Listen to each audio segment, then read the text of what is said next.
What happens when a mystery is so disturbing it actually drives the victim insane?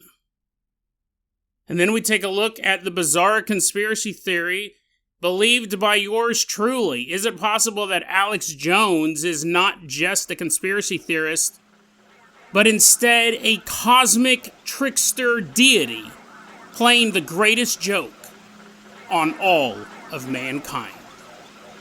Today on Dead Rabbit Radio.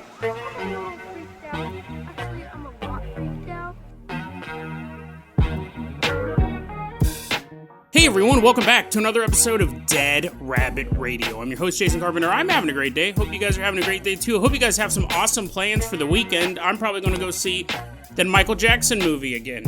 Because I really enjoyed it, and I think he's innocent. I always gotta say that second part. I think he's totally innocent. I think he's a weirdo, but I don't think he ever did anything to kids. Or adults. Matters like, oh yeah, but you should hear what he did to those adults. No, I think he's totally innocent. I didn't always think that, but now I do. And that's why I feel totally fine going to see this movie.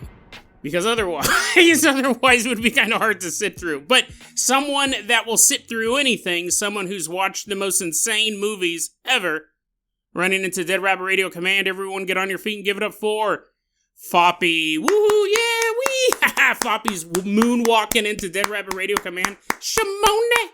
Does a little spin. Foppy, last December, shared their Spotify Wrapped on their social media showing that they love Dead Rabbit Radio, and that's a good way to get the word out about the podcast. If you guys can't support the show financially through the Patreon and the merch store, that's totally fine. Just help spread the word about Dead Rabbit Radio. That helps out so much. Tell your friends, tell your family, tell everyone you know. Dead Rabbit Radio is your favorite paranormal show. That is how you can help the show grow. Yeah, it's growing all over the planet. I see all the countries where the numbers are just constantly going up. Really appreciate that. Because Foppy got the word out, they're going to be our captain, our pilot this episode. So we got a lot of stuff to cover today. Foppy, let's go ahead and get us started here. I'm going to toss you the keys to the Hare hovercraft. Everyone climb on board this swamp vehicle. As Foppy fires it up, we're leaving behind Dead Rabbit Radio Command. Why don't you hover us all the way out to a house in Anywhere, USA.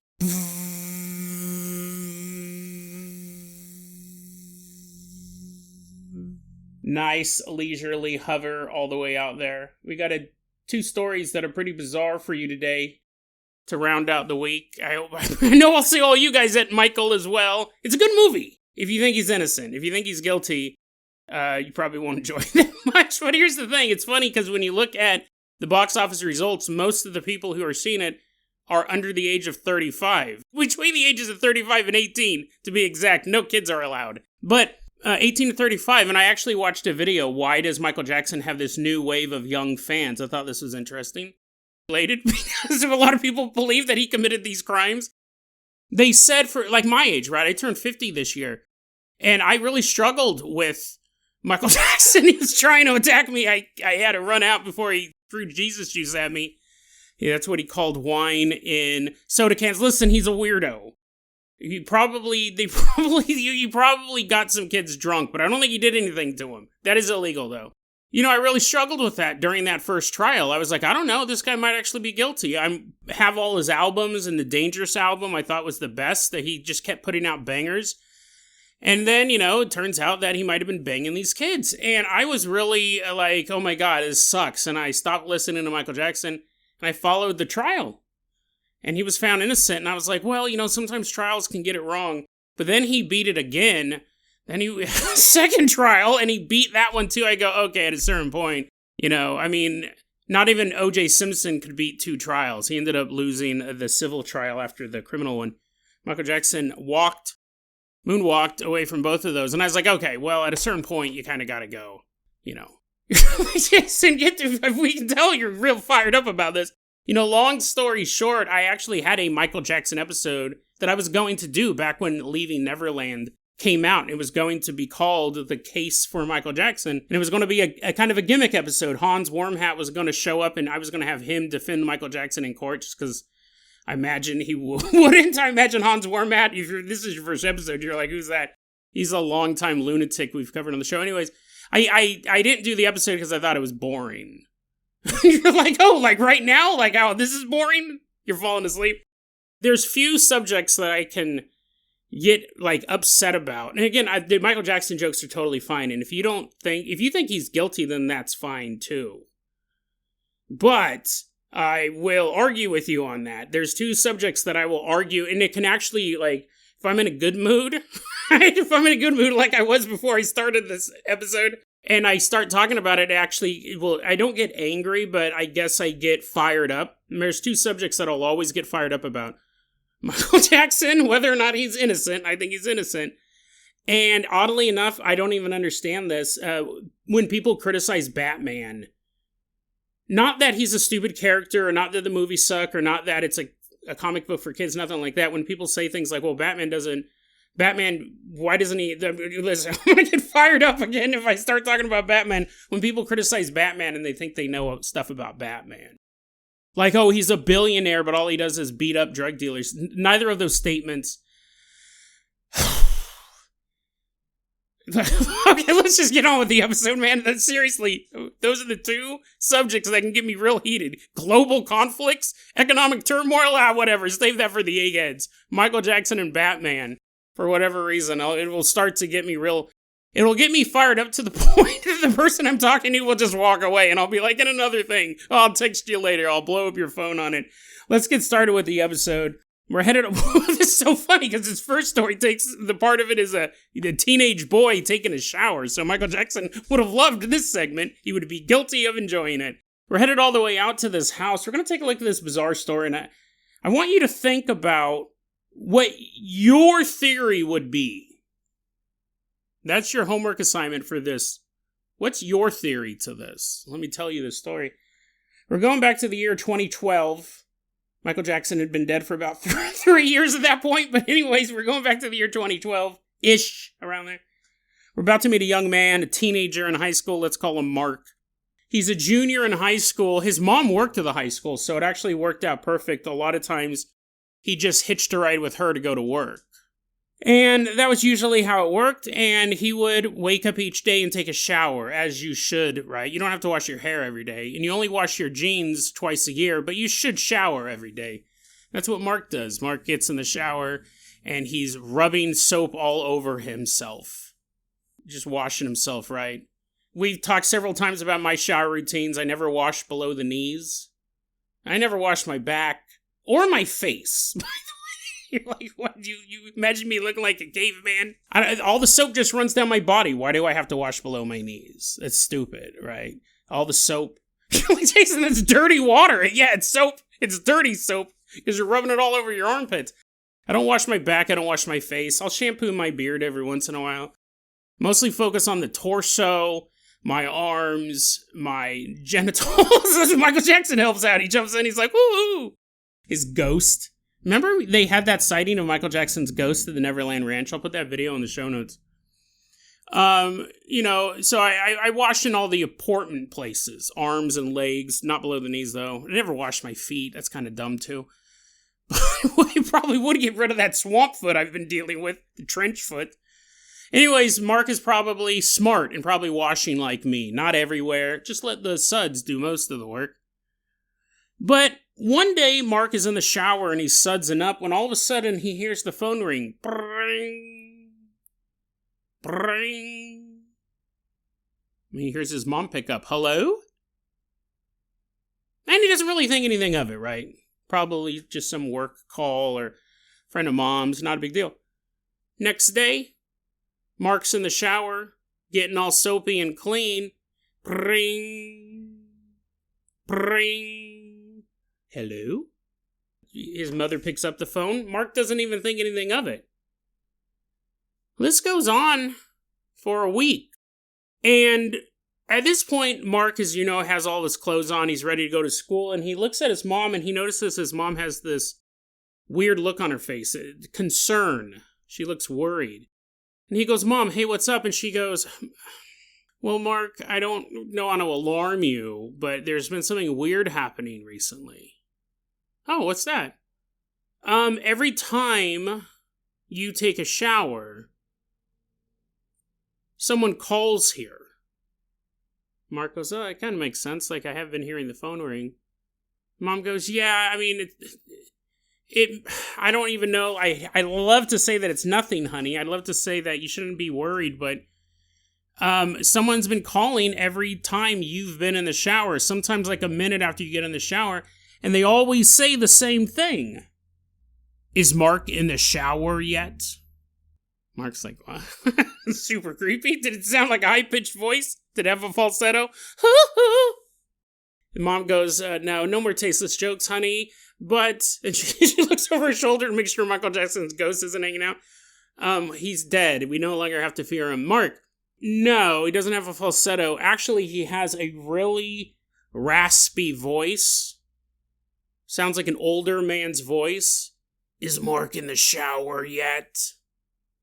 Mark's like, that doesn't make any sense. And the mom goes, yeah, I know. It doesn't make any sense. That's what's kind of creepy about it. They're asking about my teenage son, whether or not he's wet and naked yet. And how does he know? And Mark goes, yeah, how would anyone outside the house know? Is this some sort of prank? And the mom goes, listen, no, I don't know if it's a prank, but I'm not pranking you. I'm not making this up. Every day this week when you got into the shower, almost immediately someone would call and say, is Mark in the shower yet? Now, Mark goes, the way our bathroom was situated in the house was it's in the center of the house. So there's no way to peek in to see it. Like, there's no one who could be outside of the house looking through a window and see me in the shower. So he ruled out like a peeping Tom or a neighborhood pervert. What I find interesting about that is I'm not, head house man. Haven't been to every house in America or in the world, but I've never heard of a house that had a shower or a bathroom in the middle of it. I thought they all had windows, just for like stinky stuff, right? Imagine if you took a big dump in the middle of your house, and yeah, you flushed it, but that smell's gonna linger. You open the door up and you go, hey, Mom, what's for dinner? And it's like, oh, gross, what's that smell? I figured there were always windows, but again, that may not be true, and it definitely might not be true in other countries. I've only been to houses in America, and not many.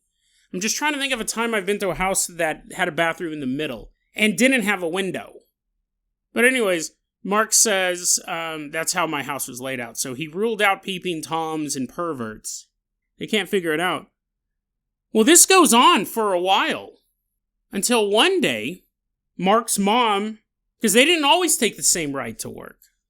Often they did, but sometimes they didn't. Sometimes it didn't work out, especially if Mark was running late.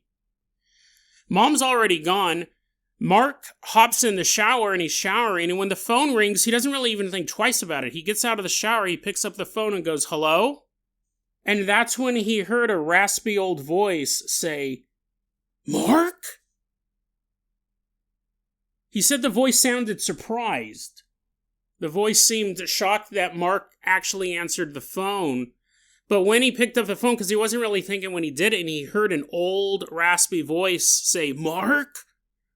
He grabbed his closest pair of boxer shorts that he could get, threw them on, and then ran across the street to a friend's house. And he said, I ended up borrowing some clothes from my friend. I don't think I've ever had a friend the same size as me. I don't think I've ever had a friend the same size as me. Actually, I know that's not true. I have another story. Maybe I'll tell someday. But anyways, it's actually not that amazing of a story, but so a bunch of people have to wear my clothes. You're like, what? When would a group of people ever have to wear all of your clothes? Maybe I'll tell that story someday. Mark runs across the street and he goes, guys, this crazy guy's calling my house, and fills him in on everything that's going on. So his friend's mom says, here, borrow some of my son's clothes. I'll take you guys to school. He gets to school. He tells his mom what happened. At this point, the mom and dad, they contact the police. And they tell the police what's been going on. They said it's been going on for a while, all of this stuff. The police, according to Mark, I did check to see if this was possible, and it is. I just don't know if the police would do this. But again, this is an interesting story. We'll get to all of the little elements. Mark said, my parents talked to the police. The police ended up tracking back the phone call, basically just running through phone logs to see who was calling. And they traced it back to a phone in a city about an hour away. And the phone calls were coming from a house that had been abandoned for months. The phone calls stopped after Mark picked up the phone. For 1 week, there was no phone calls. But one day, in their mailbox, is a letter addressed to Mark, but with no stamp on the envelope. And Mark picks up the envelope, and he can feel there's something inside of it other than a letter. He opens up the envelope, and inside there are 4 condoms, hopefully new. Right? I mean, it could be worse, right? He opens it up, there's 4 condoms and a letter that says, wear these the next time you shower. He said after that, we never heard from whoever this was again. Now, you could say that this is a creepy true crime story. Some pervert is somehow figuring out where Mark is. The most likely suspect is somebody local, somebody who does know him, and it's a prank. The fact that the phone call was traced back to a house that had been abandoned for months, that would be kind of hard for a local prankster to pull off. But not impossible. Not impossible. Phone calls, spoofing, and stuff like that.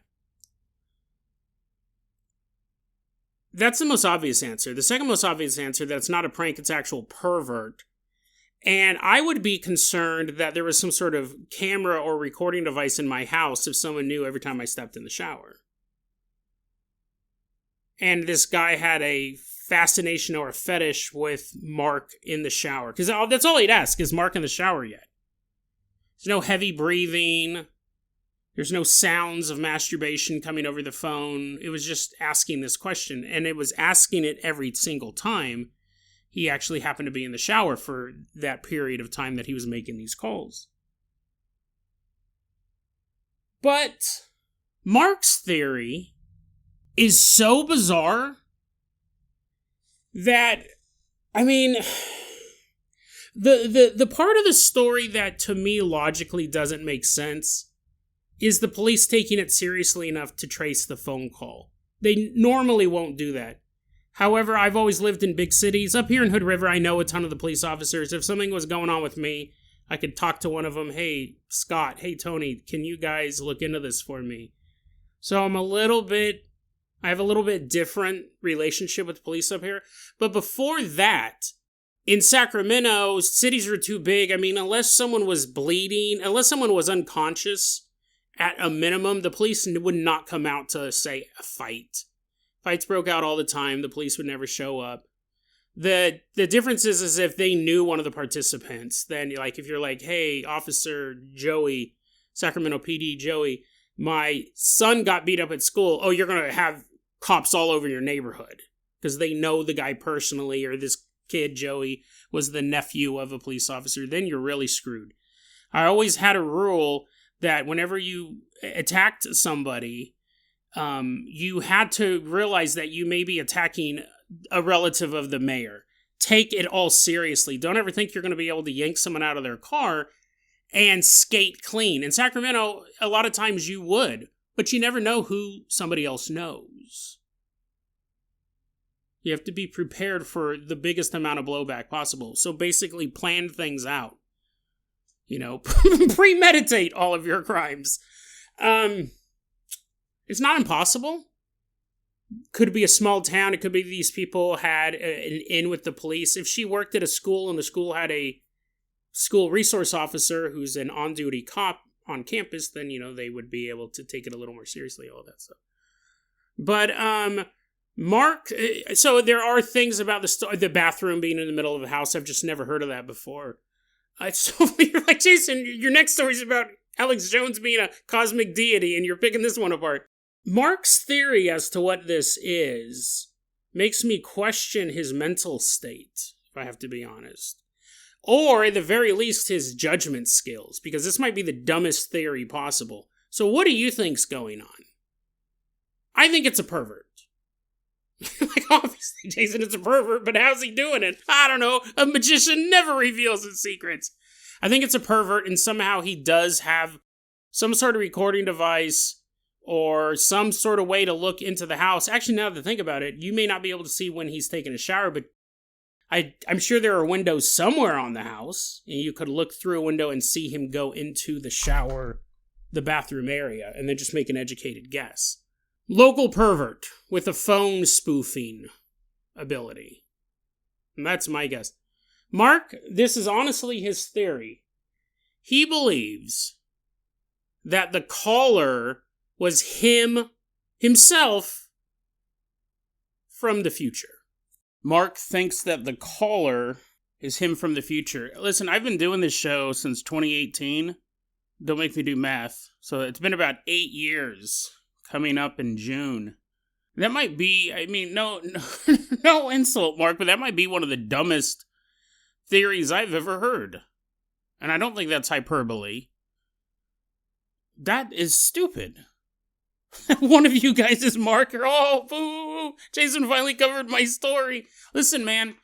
Okay, let me read. So this is exactly what Mark wrote here, and see if you can make any sense of it. Maybe I'm wrong.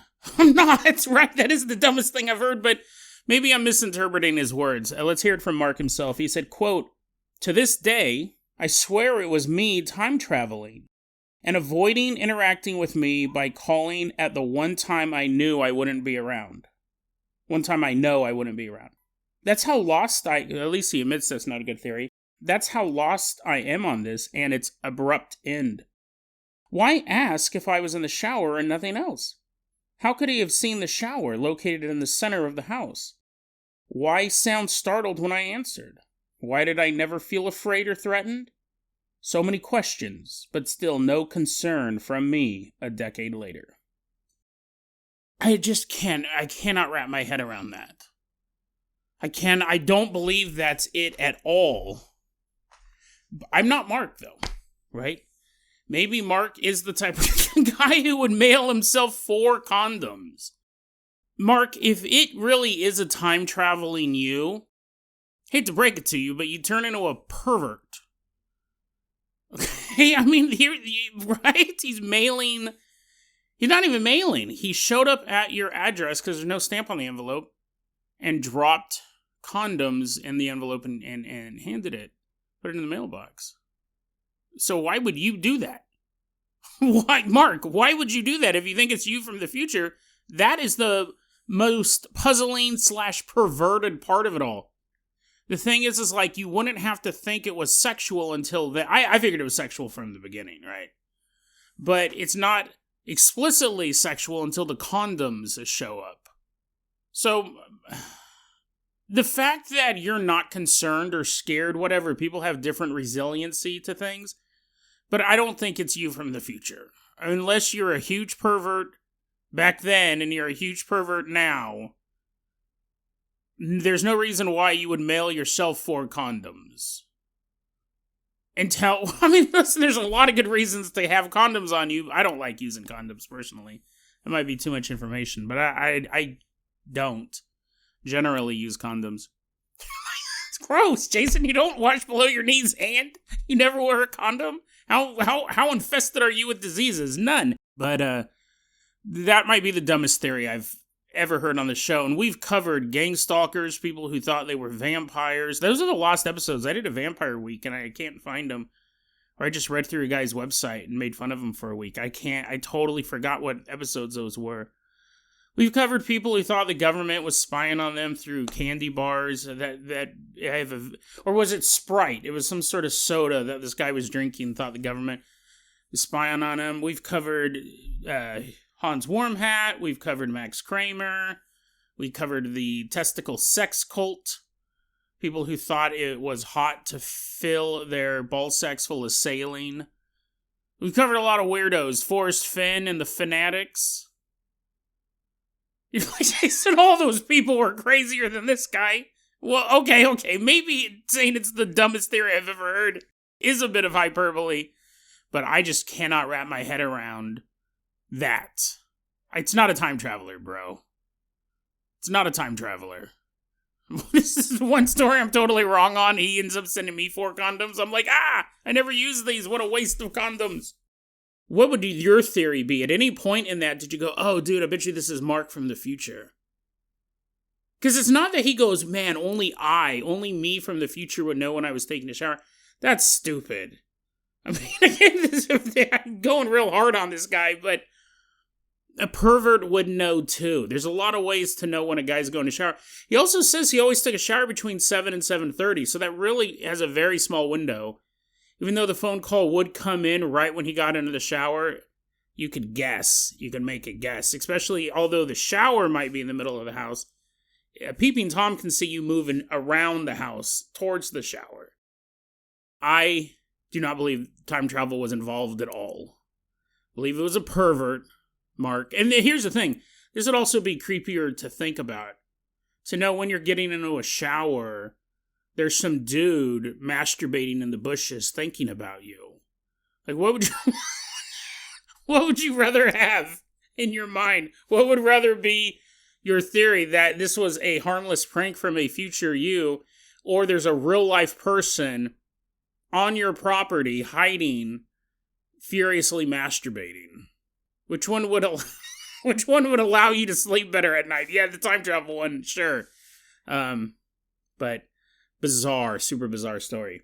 Foppy, let's go ahead and toss you the keys of the world famous Carpenter Copter. We're leaving this house, this time travel mystery. No, it's just a pervert, bro. I understand time travel is less scary, but you're getting perved on. We're leaving behind this perverted neighborhood. Foppy, why don't you fly us all the way out to InfoWars headquarters? Listen, I'm going to break this down for you. And it might sound insane, but Alex Jones, world-famous conspiracy theorist Alex Jones, owner, operator of InfoWars. Forget all the headlines you've seen recently about The Onion buying InfoWars. That has not happened. It has not been approved by a judge. It was actually rejected by a judge. The Onion tried to buy InfoWars, and the judge said no. And now there's a new press campaign. The New York Times is talking about it. I'm reading these articles saying, we did it, we got control of InfoWars. And then you get to like the second or third paragraph, and they go, well, the judge still hasn't allowed it, but if they do, Tim Heidecker is going to be the new Alex Jones. And we're like, yeah, but the judge hasn't approved it. All these headlines, it's back in the news, but nothing has changed. Really weird. But anyways, Alex Jones, world-famous conspiracy theorist, but is he more than that? Is he actually a cosmic deity? Is he actually a trickster demigod? Because here's why. I've had some really weird interactions with Alex Jones over the years, personally. And the most recent one, you could argue, I'm not looking hard enough. But let's get into this. Let me tell you what it is, and then I'll tell you why I think he might, if anyone was going to be a cosmic trickster deity, like the trickster coyote or the trickster bunny rabbit or any of the jester, these iconic archetypes throughout cultures, throughout history, it would be someone like Alex Jones. Let's go back in time to 2016. We'd be looking at the day after the presidential election where Donald Trump beat Hillary Clinton in 2016. So what would that have been, like November 4th? November 3rd? It's the very next day after the election. Nobody expected him to win. All of the polls were showing he was going to lose. And leading up, so here, let me tell you guys this too. I've talked about it before on the show, but it's been a long time. I am a huge political junkie. I read more than true crime, more than paranormal content. I read political news from across the political spectrum. I get drunk once every 2 years, and it's during national elections. I have like a big chili dip, right? I make like a chili cheese dip, and I get a couple beers, and I drink, and I watch the results come in. I love all of that stuff, and I do it during the presidential election. I do it during the midterms. I get drunk once every 2 years. It's my sports. People get really mad when I bring this up because they're like, no, it's so important. But so after the election, the day after the election, I stayed up all night watching the results come in. It was shocking. Nobody thought Trump could win. And Alex Jones had been pumping Trump up. Alex Jones, Alex Jones comes from a group of people who doesn't like any politician unless their last name is Paul, like Ron or Rand. But for the most part, they're just like, the whole system's compromised. Probably is. Okay, here's the thing. There's a little bit of truth in that. But when Trump came along, Alex Jones is actually like, I think this guy's going to do what he says. I think this guy's going to get rid of the deep state. Da-da-da-da-da-da. And Donald Trump did do an on-air interview during the Republican primaries where he talked to Alex Jones, and there's a recording of it. And he's like, Alex Jones, I think you're doing great work, I think was the quote. He's running to get the Republican nomination. He calls in Alex Jones. But fast forward, it's the day after the election. Donald Trump actually is now the president-elect of the United States. And I'm watching all sorts of coverage. I'll go back and forth between major news outlets. I'll listen to see what the Young Turks are saying. I'll go to the Daily Wire, see what they're saying. Go to Fox News, go to CNN, and just get all of this info. And I'm kind of switching between live streams. And it's early in the morning, and Alex Jones is doing a live stream. And he goes, okay, everyone, listen up. We got a special phone call. President-elect Donald Trump is on the line. Let's take this call. President Trump, it's an honor to speak with you. And Donald Trump calls up and says, hey, Alex, yeah, who would have thought we won? I always knew we were going to win, but it was a hard-fought battle. Thanks for all your support, and da-da-da-da. And I'm listening to it, and I'm just like, my brain's exploding. I go, this is a sea change for the conspiracy theory community, who Alex Jones is the flag bearer for that, for better or for worse. Here is a elected president calling up InfoWars the day after the election, that morning. And I was sitting there on my couch. I was still buzzed because I'm a total lightweight. A couple beers will just ruin my weekend. But I'm laying there and I'm like, oh my God, this is insane. This is insane. I can't believe that Donald Trump called info out of all of the people he should be talking to. He's talking to Alex Jones. And I remember I really was digesting that. And I go, this was before the podcast. I thought this is big for conspiracy theory. Is it good? Is it bad? I don't know, but it's weird. Well, fast forward a couple years, I am doing the podcast, and I don't know if this ever made it to the show. I know I recorded it. I know I said it. But I mentioned that. I mentioned that in an episode where I said, I can't believe, Donald Trump called Alex Jones the morning after the election to thank him for all of his support. It wasn't a super long call, but it was a call nonetheless from the future president of the United States. He could call anybody, but he's calling Alex Jones. And I made a mention to that in an episode. I don't know if it ever made it to air, because what happened was, when I'm editing the episode, I go, hey, I'm going to find that audio clip, or I'll find a transcript of it. I'll put it in the show notes. The show notes are really important. I think it's what sets Dead Rabbit Radio apart from pretty much any other paranormal podcast. I see other people starting to do show notes as well, but we were the first to be really diligent about it. I go, I'm going to find that clip. It never happened. I looked all over, and I could not find that clip, and I couldn't find a transcript. It never happened. But I remember it happening, and I remember the impact. I was like, this is huge for the conspiracy theory community. I mean, for better or for worse. But I was shocked. I remember the emotions that I felt when that phone call came through. I couldn't believe it. And it didn't happen. If you look up, did Alex Jones ever interview Donald Trump on InfoWars, the only thing that will come up is that earlier phone call during the Republican nomination, which was not the phone call that I heard. That wouldn't have struck me as super odd because a lot of people talked to a lot of different constituencies during the party nomination part. But the fact that a future president-elect, was calling Alex Jones the morning after the election, it just shocked me. But, I mean, it never happened. And I honestly always, I won't say I always thought about it. I'm laying in bed. I was like, oh, what was up with that memory? I know that it happened. I'm 100% convinced because I remember the emotional impact that it had on me. And I really pondered over what the future of. We had a president-elect who was talking about the deep state and talking about rooting out all of this corruption. I mean, I don't know how well that's worked, but you know what I'm saying? Like, he was already speaking in conspiratorial terms. Stuff that you would hear Alex Jones talk about, and now he's the president, and he calls Alex Jones the next day. It's like, this is insane. Never happened. And I think I cut that part out of the episode, because I was shocked that it was there and I couldn't find any proof of it, so I think I edited it out. I do that a lot of times. I'll say something and then I can't find a source to back it up, so I take it out.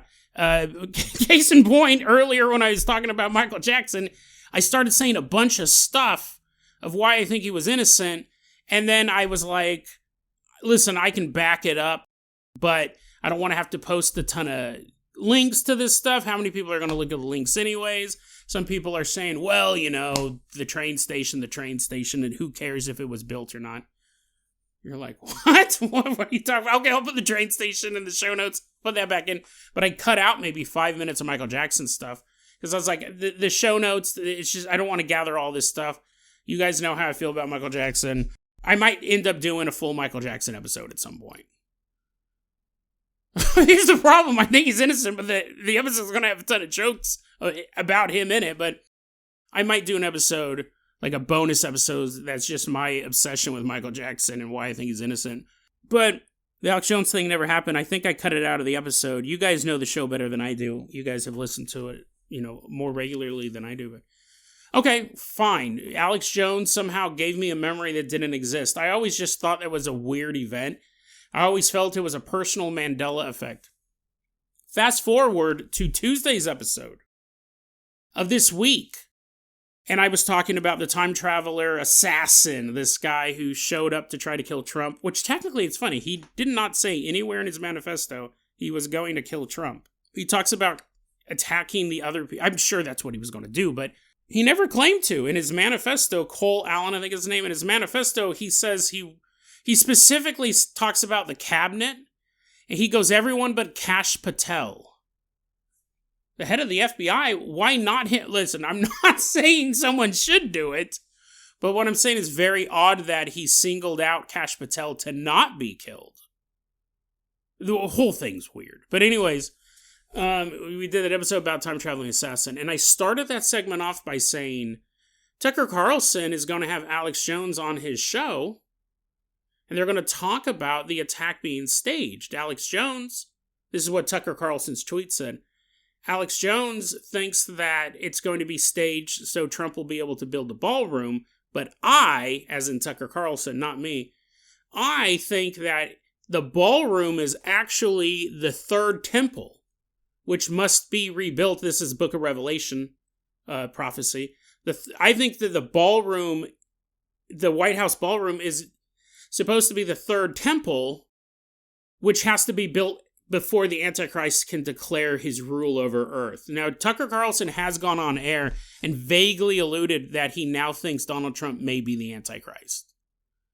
Tucker Carlson, huge Trump supporter. He goes, I regret voting for him. I regret getting other people to vote for him. Alex Jones, huge Trump supporter. Alex Jones is very against the war in Iran. So is Tucker Carlson, but him and Trump started having a fallout before this. Alex Jones is completely turned on Trump because of the war in Iran. The big thing Trump had going for him, despite all of the stuff that people hate about him, he did not start wars. That's the one thing Trump supporters could point to up until about 10 weeks ago. Now they can't do that anymore. So Alex Jones is very upset that we're at war with Iran. And here we have this tweet coming out. Tucker Carlson says Alex Jones is going to be on my show. We're going to talk about the ballroom. And I did that segment and I was looking for the notes. I go, oh, I'm going to find that tweet. Oh, I'm going to find that tweet, put it in the show notes. It never happened. There is no tweet from Tucker Carlson saying Alex Jones is going to come on my show. We're going to talk about the attack being staged and how he thinks it's for the ballroom, but I think the ballroom is actually the third temple and the rise of the Antichrist is near, and it's Donald Trump. That tweet doesn't exist.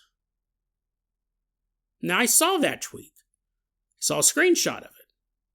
And you go, okay, so it was a fake tweet. I mean, you can make fake tweets. I can't even find the fake. It would be one thing if I found out that it was fake. I probably would have just put a correction in that episode. But when I was looking through the show notes, I went through Tucker Carlson's Twitter page to pull the original tweet. He never said that. So I go, oh, okay, then it's probably like a screenshot. It's probably a fake tweet. So I went through all of the websites I'd visited while I was working on that.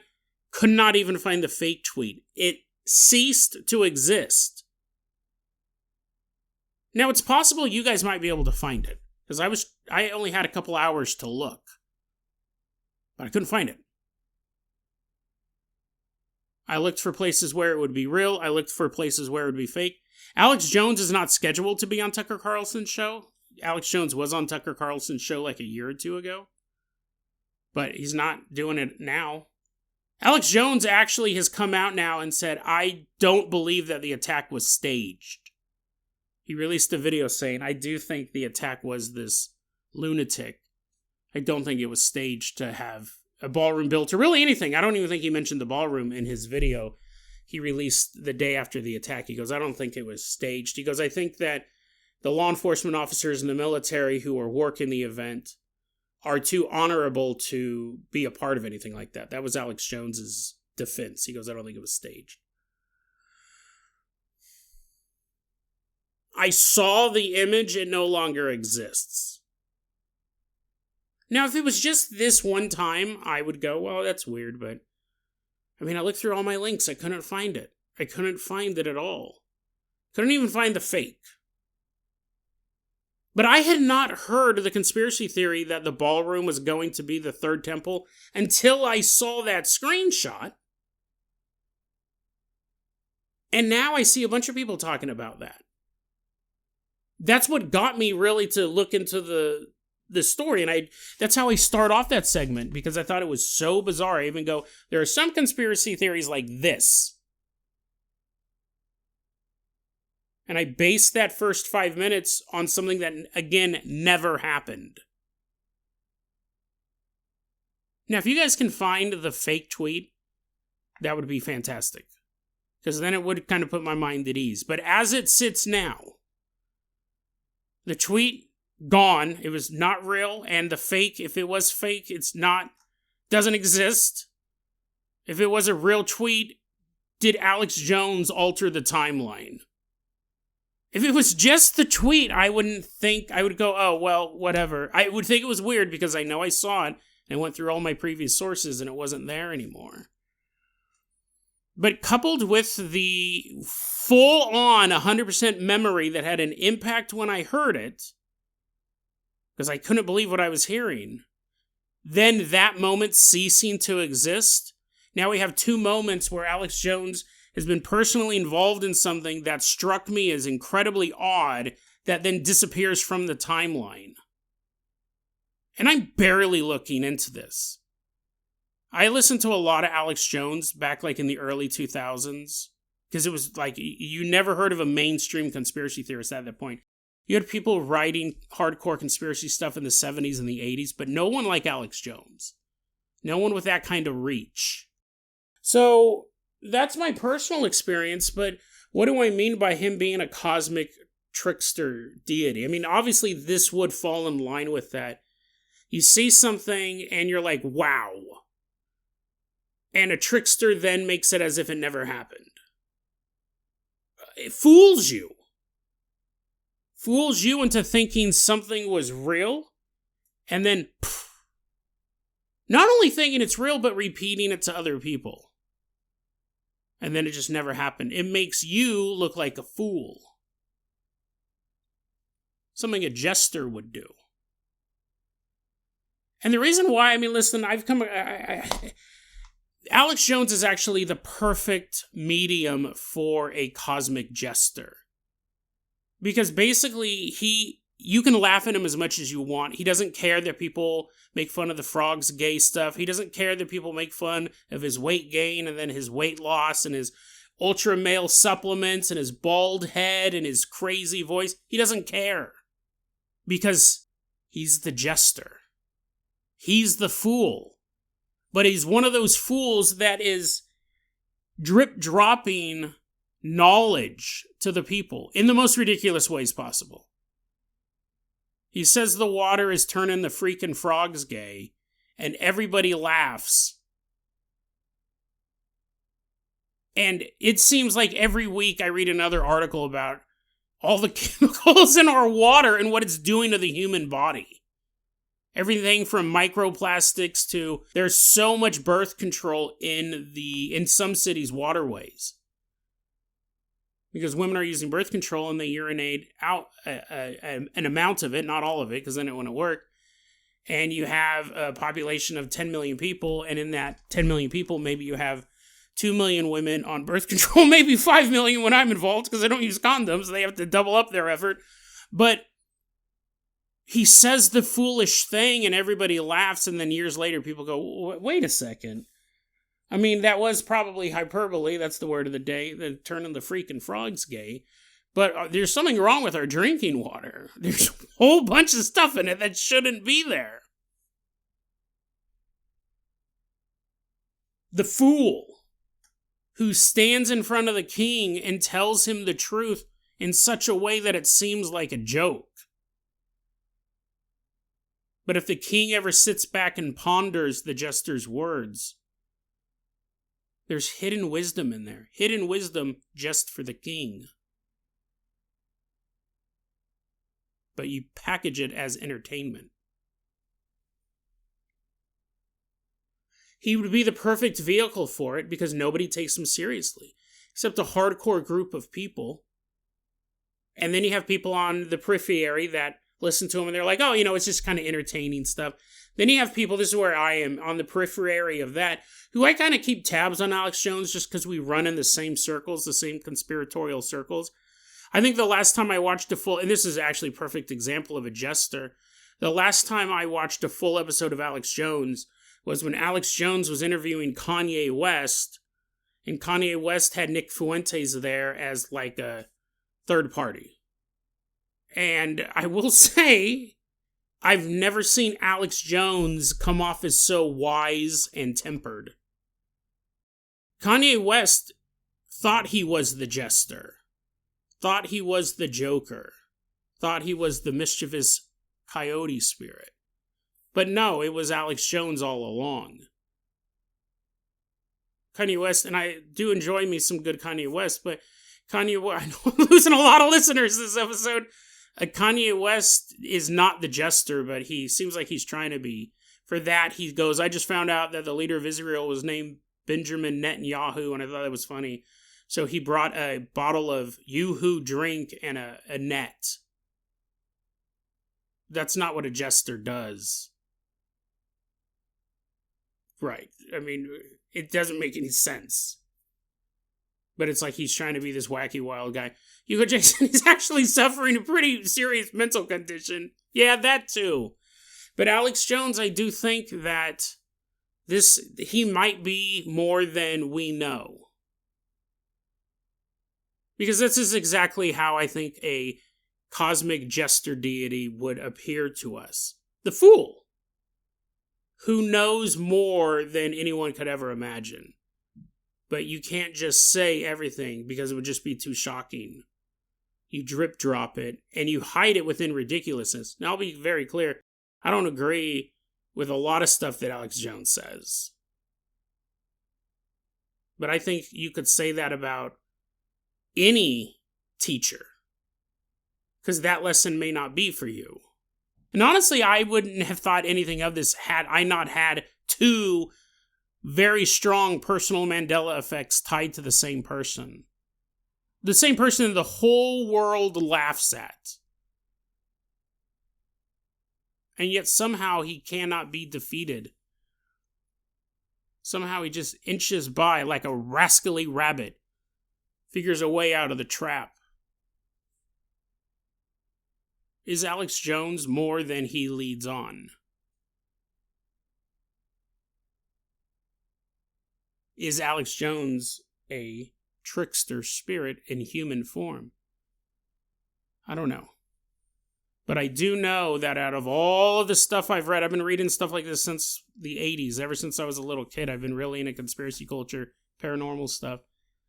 I can't think of any one person who's been connected to two absolutely bizarre, time-altering situations. Things that I know happened that now there is no trace of. I know it happened, but it's been erased from the timeline. Now, the Twitter thing, I'd be very interesting if one of you guys can find it. And then I'll do an update. I'll go, okay, so the Twitter wasn't an erasure of the timeline. Maybe he's not a trickster spirit. But unless someone can find that, I'm sticking to this. This is my personal conspiracy theory. Alex Jones may, I'm not going to 100% put money on it, but Alex Jones may be a demigod walking among us. And there probably are a lot out there, right? People who have these amazing powers. You're like, wait, what? Now you're talking about there's even more trickster spirits? I don't know. Maybe they're more serious spirits in human form. Maybe I'm getting over my skis. There's a small population of them in the Bahamas. No, I just don't know. Again, it's weird. That's all I can say is it's weird. If someone can't find that tweet, I will start to really rack this in and say, I believe 80% chance that Alex Jones is a time-altering trickster deity. If no one can find that tweet, I don't know what else to say. But you know what's crazy is that if he is as powerful as he has proven in the past, there's a chance that this entire episode will just disappear. And even I will have forget. This entire episode will disappear. It won't exist. And maybe 5 years from now, I'll have a vague recollection. Didn't I do an episode about Alex Jones altering the timeline or something like that? And I'll know that I did, and I'll go through my computer, and I'll look for the notes on it, and they can't find them. And I look through all the episodes of Dead Rabbit Radio, and I can't find them. And I go, but I know I recorded that. It's funny because someone who could alter the timeline could have also altered my memory, could have just wiped out those parts of my memory. I wouldn't have known any better. But the fact that the timeline seems to be altered, and yet I still have the memory of those things happening, that turns it from a mind control brain wipe into a clever little joke. A trick that only a time-altering demigod could pull off. DeadRabbitRadio@gmail.com is going to be our email address. You can also hit us up at Facebook.com/DeadRabbitRadio. TikTok is @DeadRabbitRadio.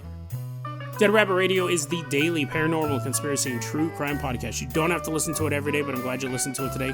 Have a great weekend, guys. Shimone! Da-da-dun, da-da-dun, da-da-dun.